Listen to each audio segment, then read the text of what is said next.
$4 a gallon. Gas prices in the United States just crossed $4 a gallon for the first time since 2022. Brent crude is about $100 a barrel. 13 American soldiers have died, and yesterday Donald Trump looked straight into a camera and told every country on earth, go get your own oil. And that was not a gaffe, that was a signal. And tonight, Trump addresses the nation in a prime-time speech. And I think most people have no idea what they're about to watch. My name is Jesus Enrique Rosas, I'm the Power Pundit, and I want to walk you through what Trump is actually doing because the media is calling it chaos. I think it's another thing. Let me set the stage. In the last 48 hours, Trump has said all of the following things, and I need you to hold all of them in your head at the same time. 1. He has said the war could be over in 2 to 3 weeks. 2. He said Iran asked for a ceasefire, and Iran immediately denied that. 3. He said the United States will have nothing to do with the Strait of Hormuz. 4. He threatened to blow up every oil well, every power plant, and Har Island if Iran doesn't reopen the strait. 5. He said he's considering pulling the United States out of NATO. All of that in 48 hours. Now, if you're a journalist, you look at that list and you write the headline, Trump sends mixed signals. And if you're a foreign policy expert, you go on CNN and say there is no strategy. And if you're an European leader, you go to bed confused and wake up confused. But if you actually study how Trump operates, you have seen this before. This is the MADMAN strategy. And it's not new. Richard Nixon used it during Vietnam. And the idea is simple. You say contradictory things on purpose. You threaten escalation and withdrawal in the same breath. You make the other side believe you might do anything. And when they can't predict you, they can't prepare for you. Now, did it work for Nixon? Not really. But Trump is not Nixon. Trump has something Nixon never had. Trump has leverage that is real, not bluff. It's very real. Because the United States actually destroyed Iran's nuclear program. The United States actually killed Iran's top military leaders. The United States actually has carriers, destroyers, Marines, Army Rangers, and the 82nd Airborne sitting in the region right now. So, when Trump says, I might leave and I might invade Har Island, both of those are credible. Both of those are real options on the table. That is the difference between a madman bluff and a madman who can actually do the things he's threatening to do. Now, let's talk about the Strait of Hormuz, because this is the part that has everybody confused. For weeks, Trump demanded that Iran reopen the strait. He gave deadlines. He extended those deadlines. He said he would bomb their power plants if they didn't comply. He pushed the deadline to April 6th. And then, yesterday, he walked it back. He told reporters the United States will have nothing to do with this strait. He told other countries, and I'm paraphrasing here, go fight for yourself. The United States won't be there to help you anymore. The media is calling this a retreat. And I think it's the opposite. Because think about that from Trump's position. The Strait of Hormuz carries about 20% of the world's oil. But most of that oil goes to Asia, to China, to India, to Japan, to South Korea. The United States produces more oil than any country on earth, over 13 million barrels a day. The United States does not depend on the Strait of Hormuz. So why would the United States spend American money, American ships, and American lives to keep a shipping lane open that mostly benefits China? That question is Trump's leverage, not against Iran, but against Europe, against NATO, against every country that refused to help. And Trump called NATO a paper tiger. He said he's considering pulling out of the alliance entirely. And that sounds extreme.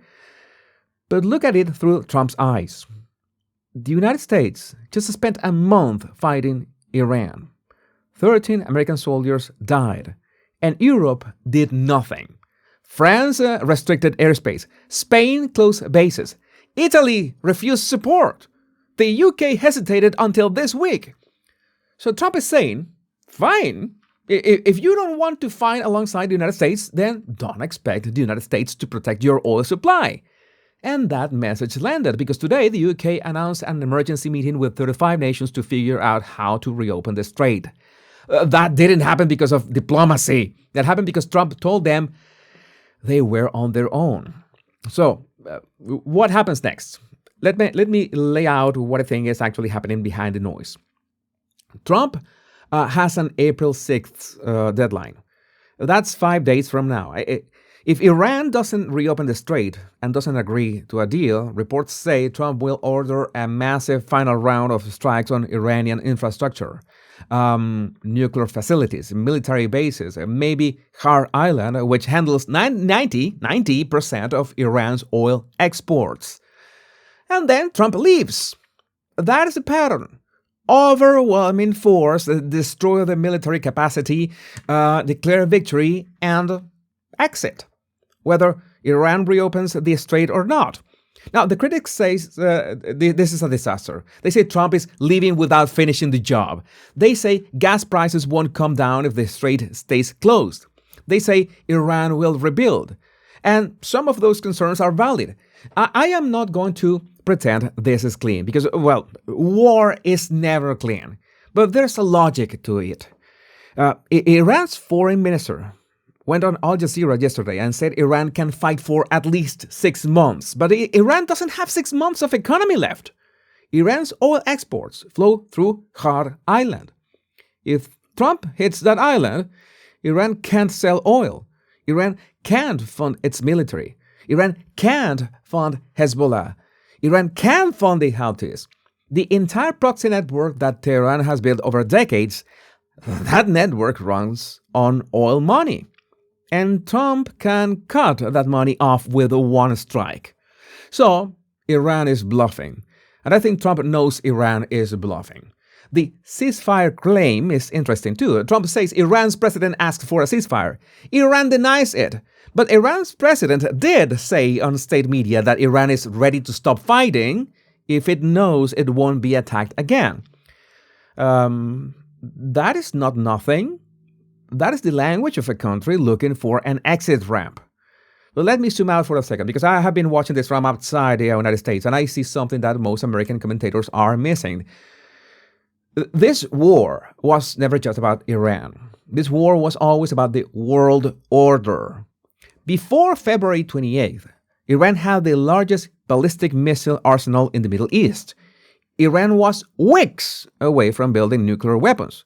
Iran controlled the Strait of Hormuz, and Iran sold discounted oil to China, which gave China cheap energy to power its factories, its military, its plans for Taiwan. In 1 month, the United States and Israel dismantled most of that. The nuclear program is destroyed, the missile capacity is degraded, the military leadership is dead. And now, the cheap oil pipeline from Iran to China, that pipeline is broken. That changes the math for everyone. For China, for Russia, and for every authoritarian regime that was watching to see if the United States still had the will to act.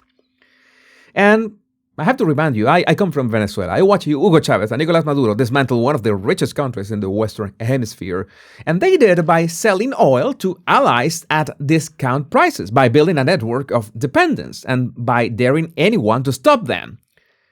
And nobody stopped them. And 30 million people paid the price. Iran was doing the same thing on a much bigger scale, with the nuclear weapons attached. And somebody stopped them. That matters. Even if it costs $4 a gallon right now.